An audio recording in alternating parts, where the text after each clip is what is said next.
So, hey, you know what? I'll shut this thing off here.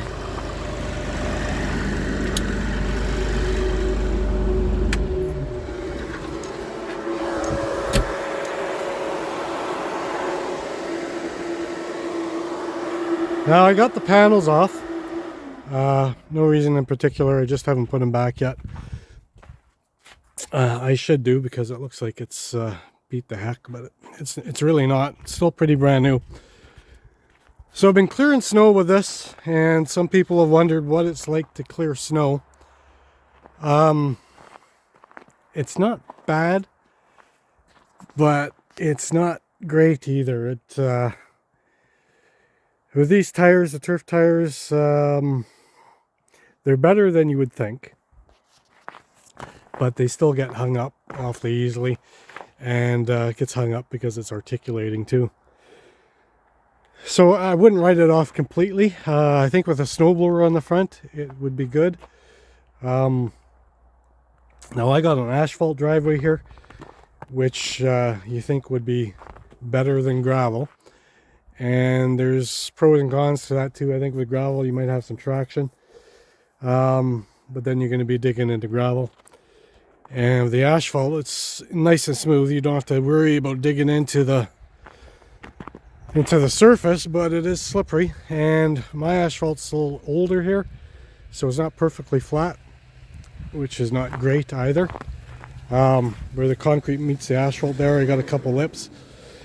And I can drag it over there, but if I try pushing it, I get caught up and end up digging into the surface.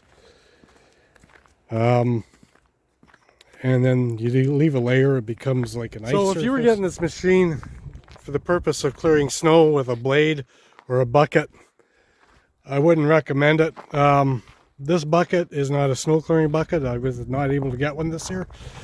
It's 4-in-1 bucket, and it is kind of nice that it's easy to dump, because this part comes up instead of having to turn it, so it dumps fast, but it's too small for the amount of snow I have here. And I do have a blade that you can angle, and I didn't find it very good. It's just too much snow for the machine to push. Your wheels start spinning. The other thing about this too is once your wheels start spinning, you end up going sideways, and because it's articulating, you lose control and you can smack into the side of the wall like I have there. But if you're using it for snow clearing just because you have a machine and you're using the machine for other things, it's okay, it'll do. It's frustrating. It's not the same as what I had before. I had a B2650, a small Kubota tractor, and that thing was phenomenal. Although it was a little small, but I never had an issue with that. I never got stuck with it. It's just great. And that thing outperforms this. Now the other thing that really pisses me off. Now I know this is not an Avant attachment. I can't afford Avant attachments. And they're not very available in North America. So those two reasons there might be another reason not to buy an Avant in North America. Attachments are ridiculously expensive and they're not available.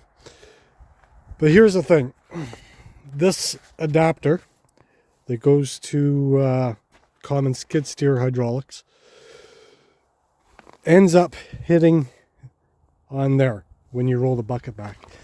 I've damaged just the sleeve of the hose, luckily, and a little bit of the hose, but it's still functioning.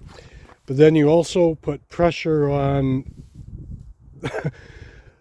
all of the hardware here, which is not great. And this thing here, the bracket that holds it, because it's rolled back and put pressure, that's the weakest point. Luckily, I suppose. Although I can still see an enormous amount of pressure being applied there. You can see there's a little bit of a play in there. But that thing has broken about 10 times. I've had to drill and tap that out and replace that bolt 10 times, and it's just pissing me off. I don't know, man. And I can see eventually that's going to be causing some big damage. But if you can remember not to roll it back, I don't know. When you're just trying to get things done, you would expect that you can operate your machinery like you can any other piece of machinery. And then there's other issues too. When you're dumping, you don't have all the movement you think you should have. A lot of times your attachment will go into the front tires, and I could see somebody puncturing their tires. So I don't know. It was a good machine in the summertime, despite those things with possibly ending up with a flat tire when you're working close to the machine. I don't know if I'm unhappy with it for clearing snow. Maybe it's too big. Maybe a smaller machine would be good. I don't know. Maybe because it's articulating. I am surprised the turf tires work as well as they do. I don't think the tractor tires would be better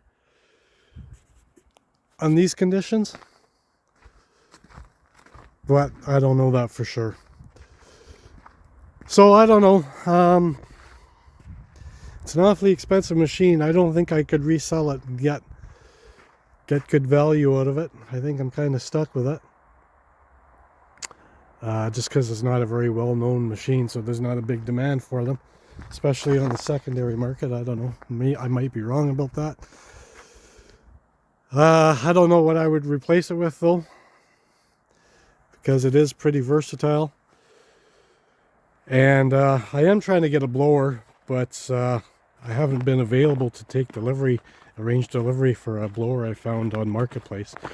So by the time I'm ready next week, finished with going to the hospital, it'll probably be gone. But a blower might just be the proper snow clearing attachment for this. I don't know. But it doesn't work good with a push blade in my circumstances, and doesn't work good with a bucket, especially a small bucket. And then when you go with a larger bucket, then you're going to be pushing more snow too, and it gets hung up so easily and the tires spin. So there you go. I hope if you were one of those people wondering about snow clearing with it,